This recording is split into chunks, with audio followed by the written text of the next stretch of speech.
Hello everyone, welcome back to the Aspirant Invincible YouTube channel. आज हम अपने polity part 9 की बात करेंगे इमरजेंसी प्रोविजंस में। स्पेसिफिकली पढ़ाई करेंगे प्रीलिम्स पॉइंट ऑफ व्यू से। Emergency provisions very very important है पॉइंट ऑफ व्यू से, और प्रीलिम्स में कुछ ना कुछ इसका वेरी वेरी इंपॉर्टेंट क्वेश्चंस आ सकता है। यूपीएससी का फेवरेट टॉपिक है। स्टार्ट करने से पहले एक छोटी सी रिक्वेस्ट करूँगा, please do like share and subscribe the YouTube channel the Aspirant invincible channel. Thank you so much to show your support for my effort. Now, so emergency provision in Indian Constitution is related with the Article 30, 350 to 360. Simple.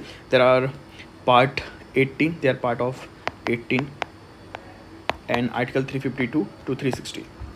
Now there are three types of national emergency. First is national emergency under Article 352. Second is state emergency under article 356 and 365 and third is financial emergency article 360। तीन प्रकार की emergency होती हैं हमारे पास में। Specifically आज हम पढ़ेंगे नेशनल इमरजेंसी के बारे में। तो नेशनल इमरजेंसी आर्टिकल 352 में 2 से लगाई जाती है, स्टेट इमरजेंसी 356 और 365, फाइनेंशियल इमरजेंसी 360 से लगाई जाती है। नेशनल इमरजेंसी के बारे में जानते हैं सबसे पहले। So what are the sources of the provisions? Government of India act 1935 कहाँ से लिया गया है? Government of India act 1935 and the constitution of Weimar republic Germany. Weimar republic Germany से इंस्पायर्ड है emergency provisions. First government of India act 1935 याद रखिए, second है जर्मनी का वीमर रिपब्लिक का constitution. Now what is about the national emergency? So constitution uses the expression proclamation of national emergency. National emergency के लिए जो language use की गई है कॉन्स्टिट्यूशन में वो क्या है? वो है प्रोक्लेमेशन ऑफ इमरजेंसी। तो यूपीएससी प्रीलिम्स में डायरेक्ट पूछ चुका है पहले कि proclamation of emergency which type of emergency के लिए यूज़ किया गया है। तो it is use for the national emergency under article 352। Now to denote the national emergency, now example की बात करें कब कब हमारे यहाँ लगी है। अक्टूबर 1962 में लग चुकी है, December 1971 and June 1975।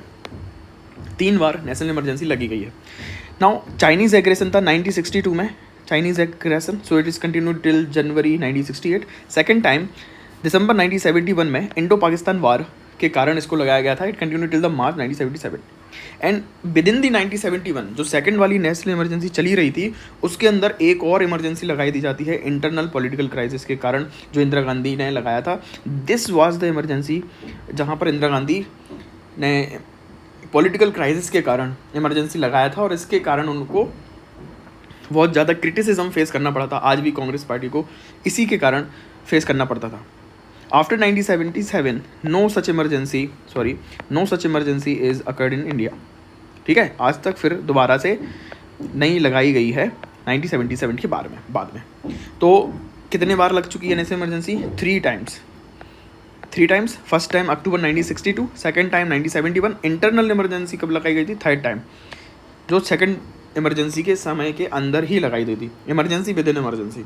Now ground for the emergency, ground कौन कौन से होंगे, किस किस कारण से इमरजेंसी लगाई जा सकती है? When the security of India or any part of it is threatened bye.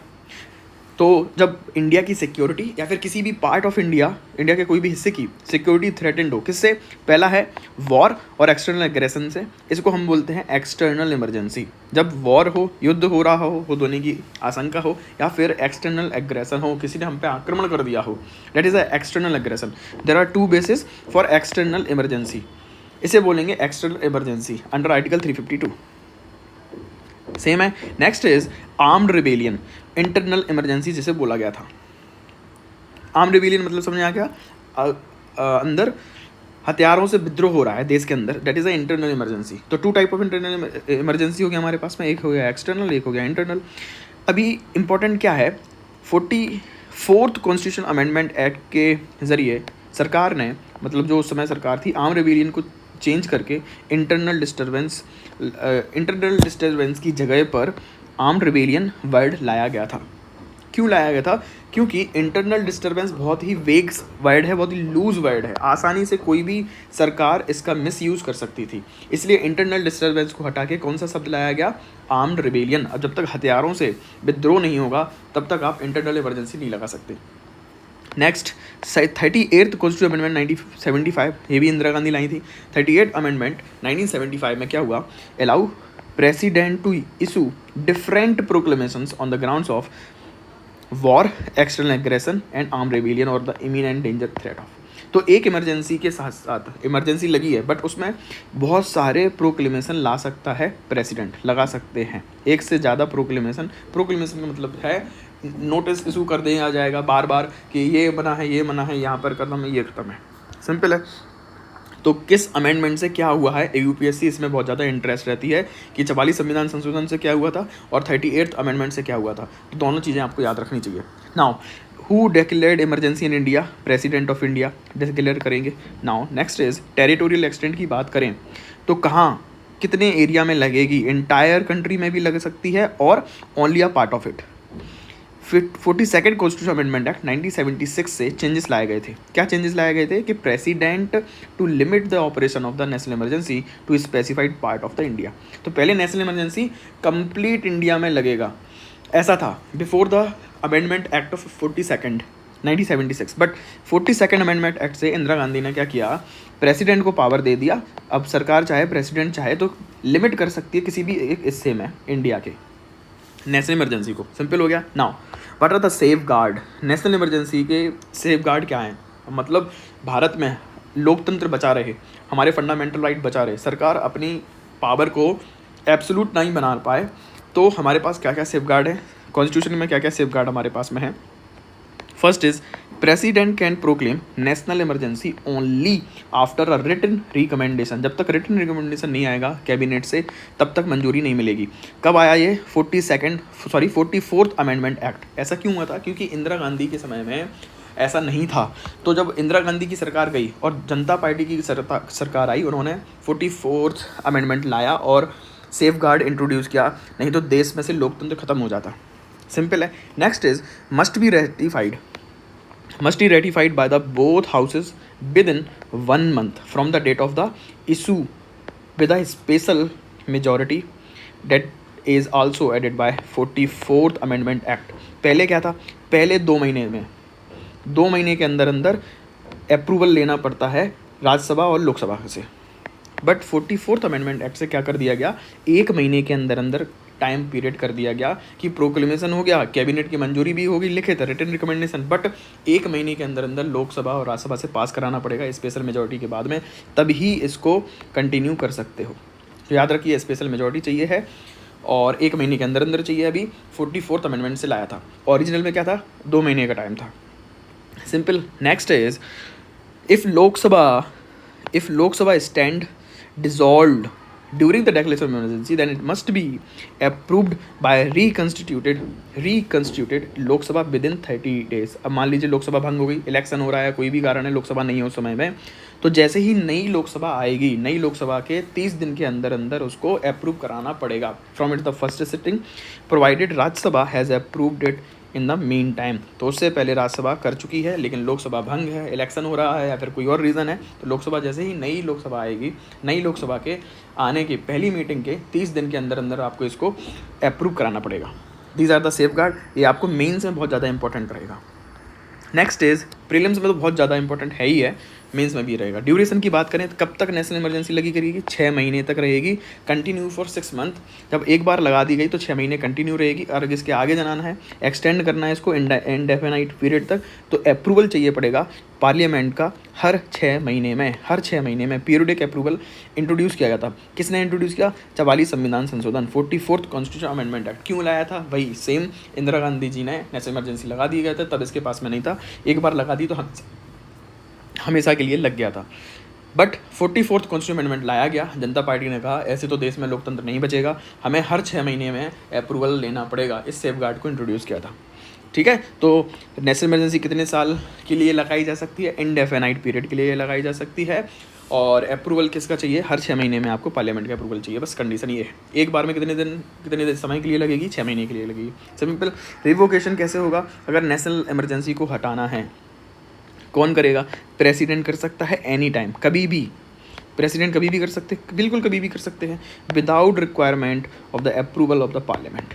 Parliament की ज़रूरी नहीं है, मंजूरी चाहिए, पार्लियामेंट की मंजूरी ज़रूरी नहीं है हटाने के लिए। क्यों ऐसा कदम क्यों हो सकता है बिना पार्लियामेंट से पूछे? Because national emergency is not in favour of any country, democratic institutions के अगेंस्ट है नेशनल इमरजेंसी, तो इसका हटना ज़्यादा अच्छा है। Revocation bye the parliament, parliament भी रिवोकेशन कर सकती है या तो प्रेसिडेंट, तो प्रेसिडेंट को अप्रूवल लेने की जरूरत नहीं है। पार्लियामेंट कैसे रिवोक करेगी? Lok Sabha can issue resolution disapproving the continuance. Lok Sabha के पास पावर है, राज्यसभा के पास पावर नहीं है, लोकसभा के पास पावर है। Second is 1/10 of the total member of the Lok Sabha gives written recommendation, है ना, to the speaker if the house in session of the president, otherwise special sitting will be held within the 14 days to consider the resolution and resolution has to be passed with a simple majority। अगर लोकसभा चाहे तो 1/10 लोकसभा के 1/10 लोग written recommendation देते हैं speaker को, तो speaker को क्या करना पड़ेगा? एक स्पेशल सेटिंग बुलानी पड़ेगी 14 दिन के अंदर अंदर, और एक सिंपल मेजोरिटी से पास हो जाएगा अगर स्पेशल सेटिंग में, तो नेशनल इमरजेंसी वहाँ से रद्द हो जाएगी देश से। सिंपल हो गया। तो लोकसभा के पास पावर है, राज्यसभा के पावर नहीं है नेशनल इमरजेंसी में हटाने में, अप्रूवल में दोनों में है। सिंपल हो गया। Now effect of national emergency on the central state relation, अगर नेशनल इमरजेंसी लग जाती है तो सेंटर और स्टेट में क्या रिलेशन रहेगा, क्या इफेक्ट रहेगा, इसके बारे में पढ़ते हैं। वेरी वेरी इंपॉर्टेंट टॉपिक है। फर्स्ट देखते हैं एग्जीक्यूटिव में क्या चेंज आएगा, मंत्रिमंडल में क्या चेंज आएगा। सबसे पहला है कि centre is entitle to give executive directions to a state on any matter. अब सेंटर के पास में पावर ज़्यादा आ गई है, सेंटर किसी भी मैटर में किसी भी प्रकार का डायरेक्शन दे सकती है राज्य के मंत्रिमंडल को। सिंपल हो गया। सीएम, मंत्रिमंडल, सारे मंत्री सेंटर के अंडर काम करेंगे। Next is state government are brought under the complete control of the centre through though they are not suspended.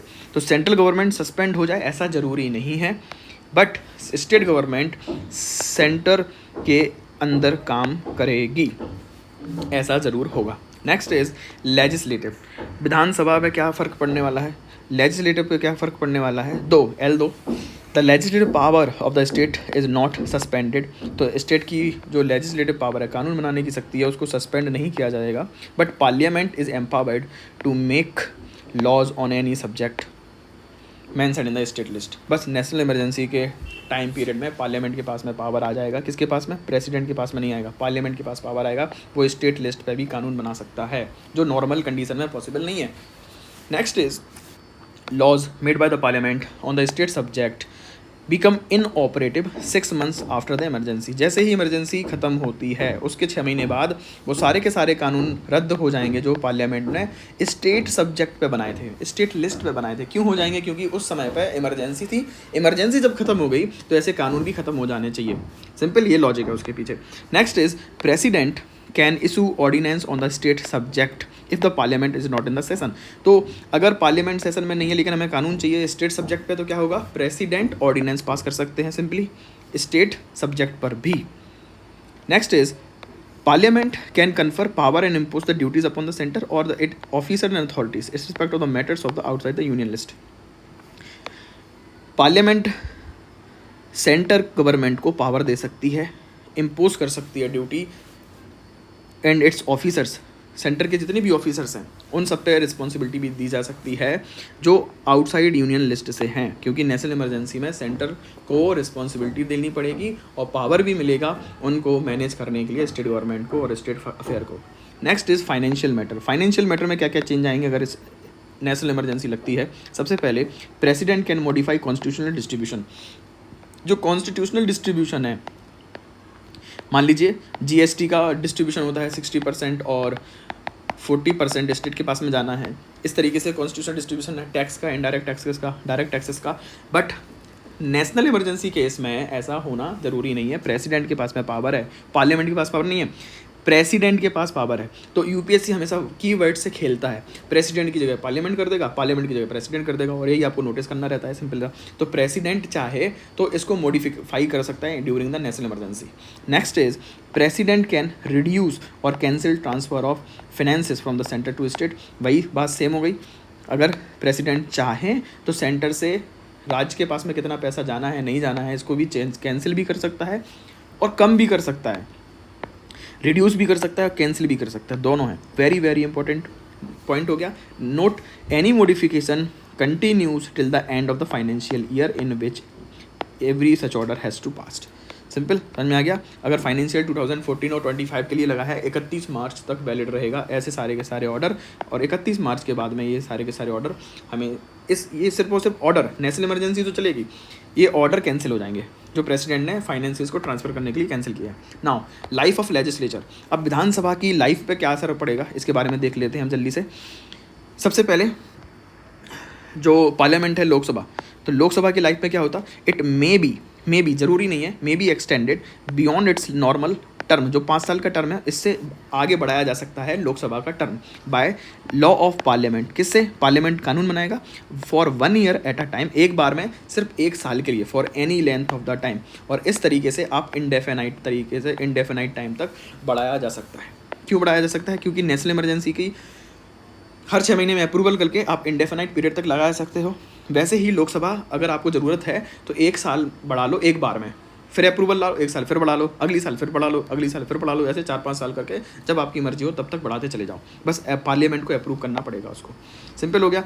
अब बात करें स्टेट लेजिस्लेचर की, राज्य विधानसभा में क्या असर पड़ेगा, क्या उनकी टाइम पीरियड बढ़ाया जा सकता है? यस, पार्लियामेंट में एक्सटेंड, चाहे तो बढ़ाए नहीं तो नहीं बढ़ाए। Normal tenure of the state legislative assembly 5 year by 1 year at a time और the any period of time. Same provision है जैसा लोकसभा, जिस तरीके से लोकसभा के टाइम को बढ़ाया जा सकता है उसी तरह से पार्लियामेंट चाहे तो स्टेट लेजिस्लेटिव असेंबली को भी एक बार में 1 साल के लिए बढ़ाया जाएगा, और ऐसे बार बार करके कितनी भी टाइम पीरियड के लिए आगे ले जा सकती है।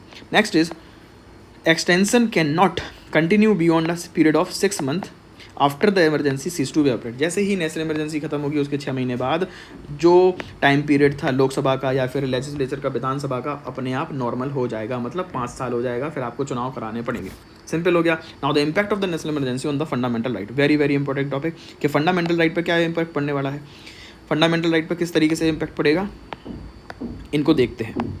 आर्टिकल 359 और आर्टिकल 358 एंड आर्टिकल 359 रिलेटेड है impact of national emergency on the fundamental right. तो आर्टिकल 358 क्या कहता है, automatically suspended the article 19 for the entire duration of emergency. Article 350 कहता है कि अगर नेशनल इमरजेंसी लगती है तो ऑटोमेटिकली सस्पेंड हो जाएगा 359। इसकी लेकिन एक कंडीशन क्या है, only in the external emergency, अगर एक्सटर्नल इमरजेंसी लगा है तभी ऑटोमेटिक होगा। अगर इंटरनल इमरजेंसी हो तो पार्लियामेंट को ऑर्डर पास करना पड़ेगा, प्रेसिडेंट को ऑर्डर पास करना पड़ेगा। सिंपल है। तो आर्टिकल 359 सिर्फ और सिर्फ आर्टिकल 19 को इम्पैक्ट करता है, ऑटोमेटिकली सिंपली 19 करेगा। इसको याद करने का ट्रिक क्या है कि ऑटोमेटिकली अपने आप सस्पेंड कैसे हो जाएगा article 19 freedom of speech and expression से रिलेटेड है। भैया अगर देश के बाहर किसी विदेशी ने हमला कर दिया तो बाहर से आफत आ रही है देश के ऊपर, है ना, डेंजर आ रहा है बाहर से, अब देश के अंदर कोई खतरा पैदा ना हो जाए इसलिए स्पीच एंड एक्सप्रेशन को हम रोक लगा देंगे। आर्टिकल 19 को ऑटोमेटिकली सस्पेंड कर दिया जाएगा, हो जाएगा अपने आप। लेकिन कंडीशन क्या है, कौन सी इमरजेंसी होनी चाहिए, एक्सटर्नल इमरजेंसी होनी चाहिए। एक्सटर्नल इमरजेंसी क्या हो जाता है, जब वॉर हो, एक्सटर्नल एग्रेशन हो इंटायर कंट्री में।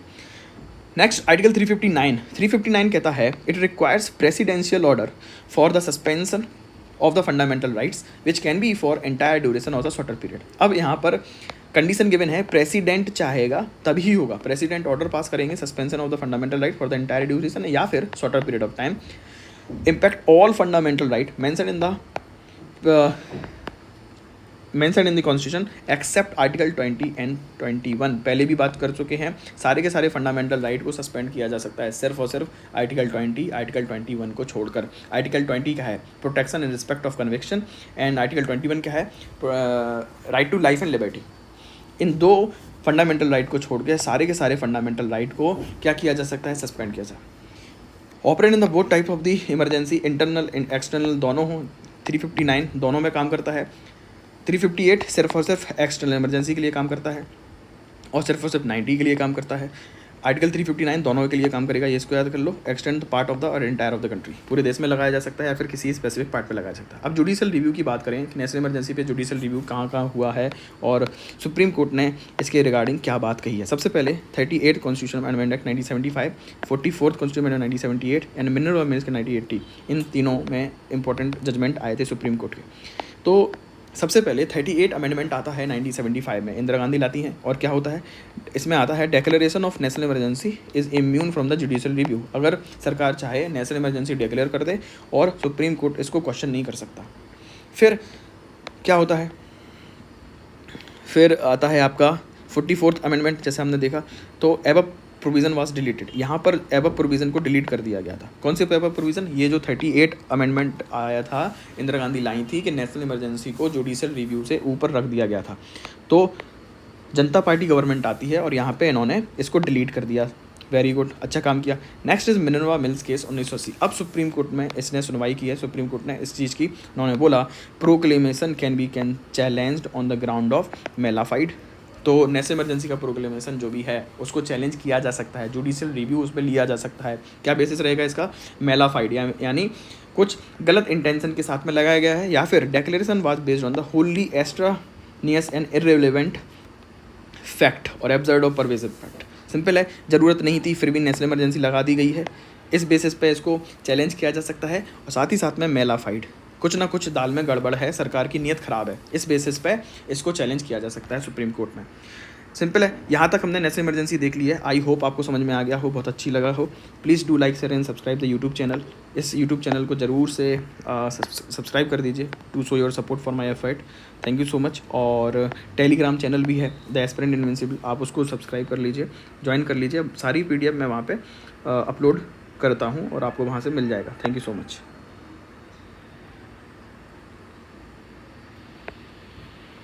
Take care, love you, bye.